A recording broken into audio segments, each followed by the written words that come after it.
Hi guys, I've decided I'm going to start posting to this group anytime I come up with a little tip, and it might not even have anything to do with cleaning, it might not have anything to do with Norwex, it might just be something that I think, I benefited from and I wanted to put it out there in case somebody else could benefit from it. This one is a little bit about cleaning, but it doesn't have anything to do with Norwex, and it's similar to something I put on before.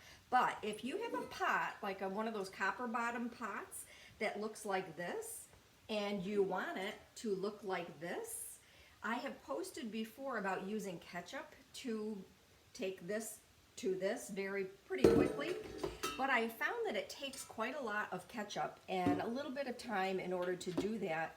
Today I wanted to clean these pots and get that copper looking nice again, and I looked in the fridge and I didn't have all that much ketchup left, so I didn't want to waste it on the pots.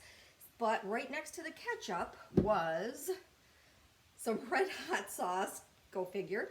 And this works so much faster and takes such less product in order to clean the bottom of these pots. I wanted to give you a little demo on it. So I'm gonna put this down. Let's see if I can get, yeah, perfect. Okay, so here's that pot.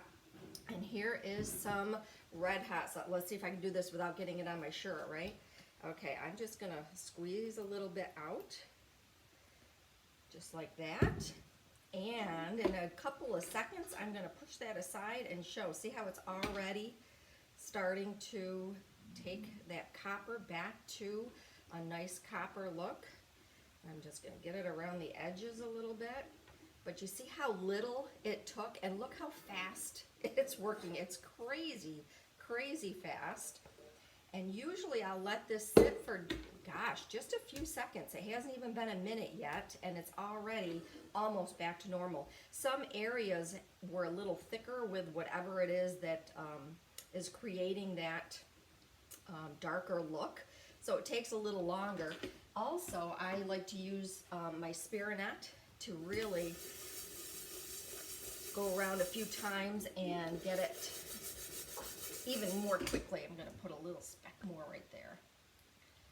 And I just do this to shine it up right around the edge. And very quickly, I have a nice copper bottomed pan again. There's a couple burned on spots on the bottom that I need to use my Spiranet on. And you know what, I'm not even going to bother with those last two little specks. I don't want to take a lot of time. But that's it. Now after I'm done, all I have to do is rinse it off. And usually I do use some dish soap and actually do a quick wash. But that gives you an idea. Look how fast and easy. It looks like the sun is shining on it too much. Yeah, holy cow, speedy quick. So if you have some copper bottom pots or a copper tea kettle or anything like that, Red Hot sauce works even faster than ketchup, I have found, and good luck with your own. Bye.